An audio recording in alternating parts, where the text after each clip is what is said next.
আমরা একটা শীতের চৌকিতে পাইপ দিচ্ছি। আসলে কাজের এটা হচ্ছে শুরু। এই শুরুর কাজটাই আমি আগে মানে কোনো সময় আপনাদের দেখাতে পারি নাই, কারণ ওরকমভাবে আসলে কাজ আসে নাই, যার কারণে কিন্তু আমি দেখাতে পারি নাই। এখন আমি এই রমজান মাসে কয়দিন রে 4 দিন, রমজান মাসে 4 দিন দেখতে পাচ্ছেন।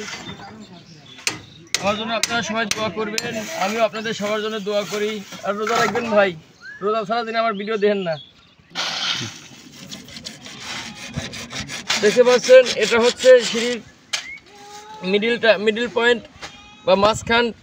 এই মাঝখানে কিন্তু আমি বক্সটা ব্যবহার করতেছি, কারণ মাঝখানে ব্যবহার করার কারণ হচ্ছে আমার যাতে চারপাশেই লাইটের বাল্বের যে আলোটা আছে সেটা যেন চারপাশেই চলে যায়, কারণ মানে এই কর্নারে দিলে তো আমার এদিকে আলো আসবে না, যার কারণে মাঝখানে দিচ্ছে যাতে চারপাশে যাতে আলোটা সুন্দরভাবে চলে যায়। যার কাজের মধ্যে তোর মনোযোগটা বেশি ভাই এ কামে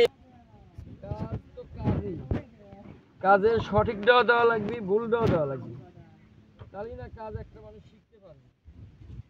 খালি ভালো দিলাম ওই ভালো দিয়ে তো আসলে মানুষ কাজ শিখতে পারবে না।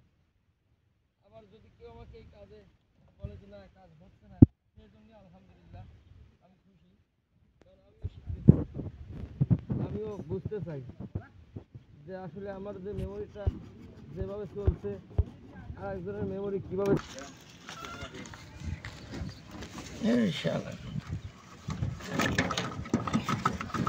গাইস দেখতে পাচ্ছেন এই পাইপটার মধ্যে কিন্তু এই বক্স যাচ্ছে না, যার কারণে দেখেন আমি কিভাবে পাইপটার মধ্যে বক্স যাওয়ার ব্যবস্থা করতেছি। এরকম সুন্দরভাবে মাঝখান দিয়ে কেটে নেবেন, তাহলে দেখবেন যে এই দেখেন চলে যাচ্ছে। আরে কত সুন্দর হয়ে যাচ্ছে, চলে গেল।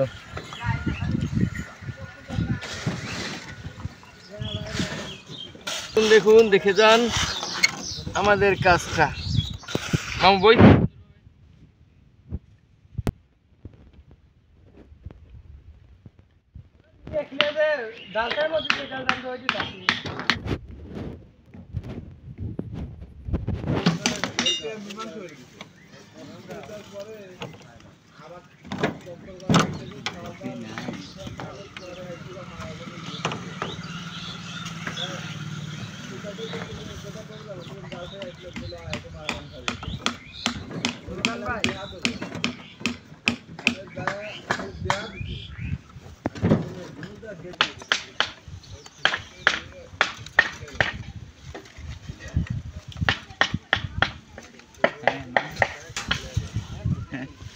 এগুলো ঠিক না ভাই, আর কি আমরা কম বুঝি। আরে হয়ে গেছে।